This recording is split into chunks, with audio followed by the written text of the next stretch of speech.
If your nonprofit doesn't currently raise major gifts, or your program could be better, then this series is for you. I'm Amy Eisenstein. Join me on this journey to mastering major gifts.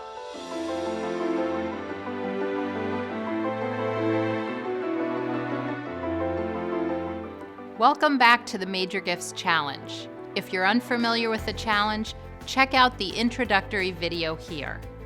Before you can ask for a major gift, you need to focus on gratitude. Donors don't simply give money, they save lives. Donors feed the hungry and house the homeless. They educate children. They help cure diseases. Donors are so much more than a money tree. They are a fundamental part of your nonprofit team. Without donors, you wouldn't have an organization or programs or services. Until you start treating them as key players, donors have no real incentive to give more. Caring for donors should be continuous. In fundraising, we refer to stewardship as the final part of the fundraising process. However, you should be prepared to thank your donors long before you ask for a gift. This is because too many organizations ask for money and then neglect their donors. The staff members at these organizations wonder why they struggle with fundraising. Donors don't give again to organizations that don't appreciate them. It's important that you not only thank your donors, but that they feel thanked. It's also important to thank your donors so they understand the impact they've made on your organization's work. You must thank your donors so they want to give again and again and again. A good rule of thumb is that a donor should be thanked in multiple ways by multiple people. This means getting a call from a board member, a handwritten note from the executive director, and an email from the development director. Donors also need to be told how their donation was used before being asked for another gift. Now you'll learn how to create a major gift stewardship plan. The crux of your plan is to determine who, when, and how you will follow up with your donors. All donors cannot be treated equally due to limited staff and resources. It's important to have a plan for every donor. Keep in mind, small donors become big donors. Rarely do major donors start out that way. Studies have shown that most major donors begin with a gift of $100 or less. With that in mind, be sure to thank all your donors in the most personalized way possible. Board members, the executive director, and development staff should all be involved in thanking your donors. If appropriate, have clients participate too. Donors should be thanked as soon as possible. 1 week is standard, but sooner is better.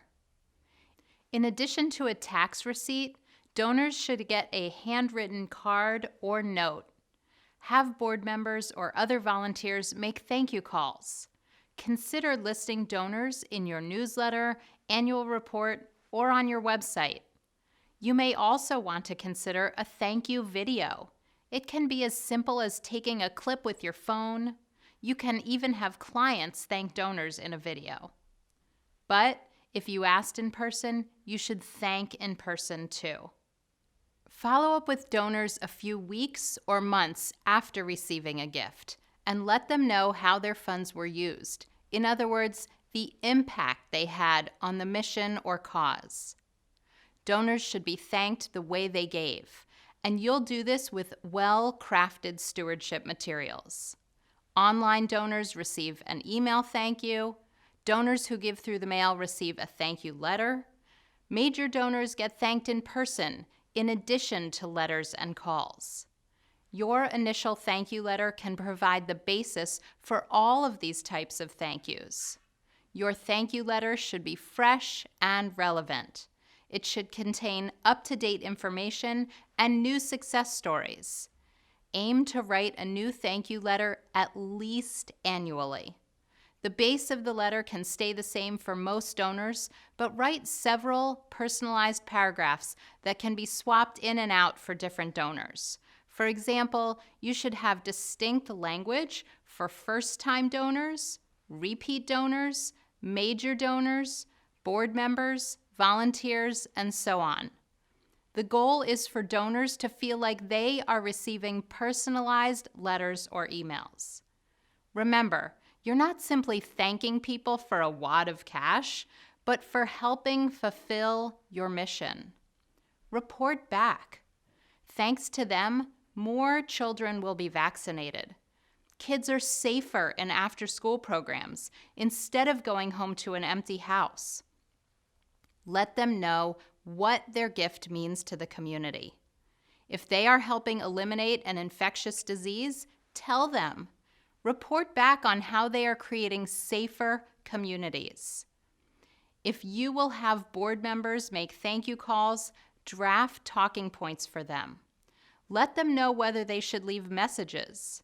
Decide whose number they will leave for the donor to call back, theirs or yours. If you expect the executive director to write personal notes, write a sample draft note. Provide the note card as well as details about the donor, such as whether they are a new donor or a longtime donor. This week's Challenge Yourself action item involves 2 steps that will take several hours to implement, but these hours will be well spent as they will determine the ongoing success of your major gift program. Step 1, create a stewardship plan. Determine who, when, and how you will follow up with your donors. And don't forget to report back on the impact of their donation. Step 2, update your stewardship materials. Take a look at your thank you letters and talking points.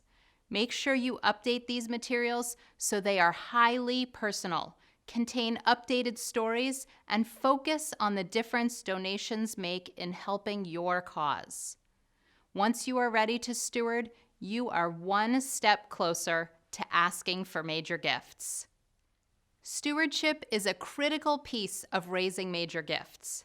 How well you steward your donors will determine whether they make a second or third major gift. In Mastering Major Gifts, participants learn that major gift fundraising is rarely about the first gift, but about the third, fourth, and fifth gifts over a period of years. Students are given specific metrics to watch so they ensure the highest major gift donor retention rates possible. If you are truly ready to raise major gifts, Mastering Major Gifts walks you through all the detail-oriented steps you need. Now it's your turn to share your progress with the Major Gifts Challenge. How do you follow up with donors after they make a gift? What's the most rewarding follow-up experience you've had? What makes stewardship so challenging at your organization? Let me know about your experiences with stewardship in the comments. Congratulations! You're on your way to mastering major gifts. If you want more videos like this, head on over to amyeisenstein.com. There you can subscribe to my weekly newsletter, and when you do, you'll get instant access to 2 free ebooks. Like and share. The larger the conversation, the more we all learn. Thanks again for taking the Major Gifts Challenge. Working together, we will make the world a better place.